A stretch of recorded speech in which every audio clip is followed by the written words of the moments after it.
میرے نبی پاک نے فرمایا 3 کام کرو تمہیں فائدہ ہوگا. حضرت عبد الرحمن ابن عوف فرماتے ہیں میں نے اس کا تجربہ کیا اس حدیث کا, اور آپ فرمایا کرتے تھے مجھے اللہ کی عزت کی قسم جو میرے نبی نے کہا حق اور سچی کہا ہے, حق اور سچ کا ہے. حضور سید عالم صلی اللہ علیہ وسلم نے فرمایا صدقہ دینے سے مال کم نہیں ہوتا. صدقہ دینے سے مال جی کیا کرنے سے, یہ وعدہ ہے نبی پاک کا. صدقہ دینے سے پیسے, اچھا بتائے نا جی مجھے 1000 میں سے 500 دے دیا تو باقی کتنے رہ گئے؟ تو حضور فرما رہے ہیں کم نہیں ہوتے. 1000 دے دیا تو باقی کتنا بچا؟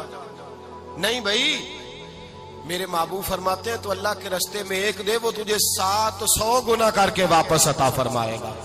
نبی پاک نے فرمایا صدقہ دینے سے مال کم نہیں ہوتا, اور فرمایا معذرت کرنے سے عزت میں کمی نہیں آتی. معذرت کرنے سے عزت میں کمی, اللہ اکبر, معذرت کرنے سے عزت میں کمی. اور حد کر دی میرے حبیب نے, فرمایا تو رب کی رضا کے لیے عاجزی کر, تیرے نبی کا وعدہ ہے اللہ تجھے عزت عطا فرما دے گا. تو جھک جا اللہ کی رضا, عاجزی اختیار کر, سادگی اختیار کر, سادگی عاجزی کر, تجھے اللہ 2 باتیں اس میں ارشاد, ایک معذرت کر غلطی ہو جائے, اور دوسرا پہلے عاجزی کی بات سنے. حضرت عمر بن عبدالعزیز بادشاہ تھے, سوئے ہوئے تھے, غلام بھی پاس آرام کر رہا تھا, مہمان بھی آئے تھے. غلام کی ڈیوٹی تھی ہر وقت حضرت کے پاس رہنا. اب سوئے ہوئے دیر ہو گئی, غلام بیچارہ تھوڑا تھوڑا اونگ آتے آتے سو گیا. حضرت چراغ روشن تھا, کچھ لکھ رہے تھے, مہمان بیٹھا تھا, خادم سو گیا. اب چراغ نہ آہستہ آہستہ گل ہو گیا, بجھ گیا. حضرت اٹھے, بوڑھے آدمی تھے, چراغ صحیح کرنے. مہمان کہنے لگے حضور میں نہ کر دوں, میں نہ کر دوں. کہنے لگے نہیں تم مہمان ہو, مہمان سے خدمت نہیں لی جاتی. تو اس نے کہا غلام کو جگائیے. فرمانے لگے ابھی تو بیچارہ سویا ہے اور نیند سے بیدار کر دوں. خود گئے, اس میں تیل دوبارہ ڈالا, بتی ٹھیک کی, جلائی, واپس آ گئے. وہ مہمان, اب بادشاہ کا مہمان بھی تو کو بادشاہ ہی ہوگا نا. کہنے لگا حضور آپ اپنے کام خود کرتے ہیں, کیا لفظ ہے, کیا حسن ہے, اور 2 جملوں میں کیا تاثیر ہے. آپ فرمانے لگے ہاں میں اپنے کام خود کرتا ہوں. جب میں گیا تھا تب بھی عمر بن عبدالعزیز ہی تھا, اور جب چراغ صحیح کر کے واپس آیا ہوں تو پھر بھی عمر بن عبدالعزیز ہی ہوں. میرے اندر کوئی تبدیلی آئی, میں وہی ہوں جو گیا تھا. حضرت سیدنا فاروق اعظم رضی اللہ تعالیٰ عنہ فرماتے میں بیٹھا تھا, اور ابھی 3 دن ہوئے تھے نبی پاک صلی اللہ علیہ وسلم کے وصال ظاہری کو. میں بیٹھا ہوا تھا, 2-3 بچیاں آ گئی, اور حضرت ابو بکر صدیق رضی اللہ تعالیٰ عنہ کے سامنے آ کے بیٹھ کے رونے لگی. جناب صدیق اکبر رضی اللہ تعالیٰ عنہ کا بچیوں روتی کیوں ہو؟ تو کہنے لگے آپ خلیفہ بن گئے ہیں. جب سے ہمارے ابا کا انتقال ہوا تھا ہمارا ذریعہ معاش یہ تھا کہ ہم نے بکریاں رکھی ہوئی تھی. آپ روز آتے تھے, بکریوں کا دودھ دھوتے تھے, ہم پی بھی لیتی تھی, بیچ کے گزارا بھی کر لیتی.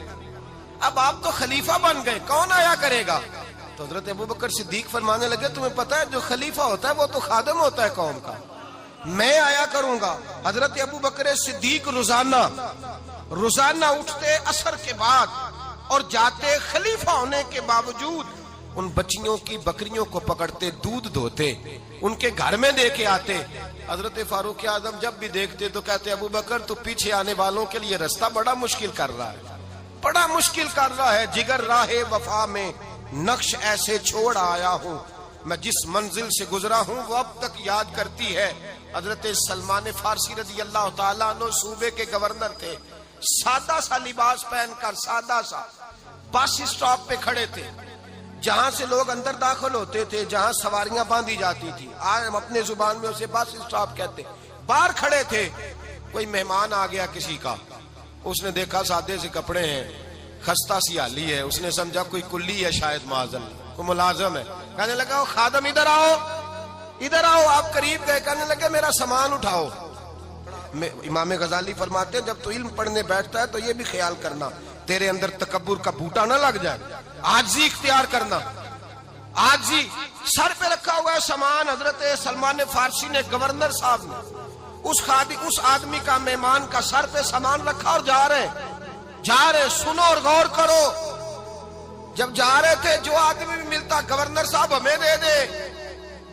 مہمان پریشان ہو گئے, کہنے لگے حضور آپ گورنر ہیں؟ فرمانے لگے نہیں, یہ تو میرا دنیا داری کا نام ہے جو ان لوگوں نے رکھا ہوا ہے، اصل میرا نام وہی ہے جو تو نے لے کے پکارا ہے، اصل نام وہی ہے۔ تو نے کہا غلام ادھر آ، آپ فرمانے لگے پہلے میں ایک یہودی کا غلام تھا، پھر رب تعالیٰ نے فضل کیا تو میں محمد عربی کا غلام ہو گیا، رسول اللہ کا غلام ہوں، اور جب میں نبی پاک کا غلام ہوا ہوں تو اس سارے صوبے کا امام ہو گیا ہوں، تو اصل تو میں غلام ہی ہوا نا۔ دوسرا میرے نبی پاک صلی اللہ علیہ وسلم نے ایک تو عاجزی سے عزت ملتی ہے، تکبر سے عزت، وہ جو بندہ جھجکتا ہے نا تیرے نیڑے جانے سے، تو کہتا ہے میری بڑی عزت کرتا ہے، وہ عزت نہیں کرتا۔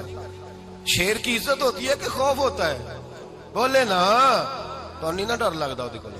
شیر کا کیا ہوتا ہے؟ خوف، اس کی عزت نہیں ہوتی۔ تو درندہ ہے، درندوں کی بھی کبھی عزت ہوتی ہے؟ تو جو آدمی ڈنڈے کے زور پر لٹکا کے ڈنڈا اور وہ لوگوں سے عزت کرا رہا، تو بھائی یہ تیری عزت نہیں، یہ تیرا خوف ہے۔ عزت عاجزی میں ہے، انکساری میں ہے۔ اور دوسرا میرے نبی پاک صلی اللہ علیہ وسلم نے فرمایا عزت معاف کرنے میں ہے۔ عزت کس چیز میں ہے؟ بدلہ لینے میں عزت، یہ حقائق ہے۔ عزت بدلہ لینے، جس نے ایک تھپڑ کے جواب میں 2 مارے وہ باعزت نہیں، بلکہ مسند امام احمد بن حنبل پڑھی، حضرت موسیٰ علیہ السلام کوہ طور پہ کھڑے، میرے رسول پاک علیہ السلام فرماتے ہیں جناب موسیٰ علیہ السلام نے اللہ کی بارگاہ میں عرض کیا، اے اللہ ساری دنیا کہتی ہے ہم عزت والے ہیں، ہم عزت والے، من اعز عبادک کا یا اللہ، اے اللہ تو بتا تیرے بندوں میں عزت والا کون ہے؟ تو حضرت موسیٰ کہتے ہیں رب کریم نے فرمایا اذا قادرا غفارا، جس کے پاس بدلہ لینے کی طاقت ہو پھر بھی معاف کر دے وہ بڑی عزت والا ہوا کرتا ہے۔ جو اینٹ کے جواب میں پتھر مار سکتا ہو، جو گولی کے جواب کے اندر 15 گولیاں مار سکتا ہو لیکن معاف کر دے وہ بڑی عزت والا ہے۔ عزت والا ہے جو معاف کرے۔ حضرت فخر جہاں دہلوی بہت بڑے درویش تھے، سلسلہ عالیہ چشتیہ کا بہت بڑا نام، اور اس صوفی کے آپ حالات پڑھیں تو رب کریم نے بڑا ہی نوازا ہوا تھا۔ دلی کی جامع مسجد کے خطیب، اور ان کی کرامت یہ تھی کہ جو آدمی آ کے سامنے کھڑا ہوتا تھا نا اسے بتانا نہیں پڑتا تھا کہ میرے دل میں کیا ہے، بتانا نہیں پڑتا تھا۔ سامنے آ کے کھڑا ہوتا تھا تو حضرت ہاتھ اٹھاتے تھے، کہتے تھے اللہ یہ بے اولاد ہے اسے اولاد عطا کر دے۔ دوسرا آ کے کھڑا ہوا، خوشی نہیں ہو رہی آپ کو؟ دوسرا آدمی کھڑا ہوا، دوسرا آدمی اس نے آ کے کہا دعا کے لیے سامنے کھڑا ہوا تو حضرت کہنے لگے اے اللہ بیمار ہے، وہ کہتا میرے دل میں بات تھی مجھے بتانی نہیں پڑی، اتقوا فراست المومن فإنہ ينظر بنور اللہ، نبی پاک نے فرمایا مومن کی فراست قلبی سے ڈرا کرو، وہ تو اللہ کے نور سے دیکھتا ہے۔ محمدی اسلامی چینل کو سپورٹ کیجئے دین اسلام پھیلانے کے لیے۔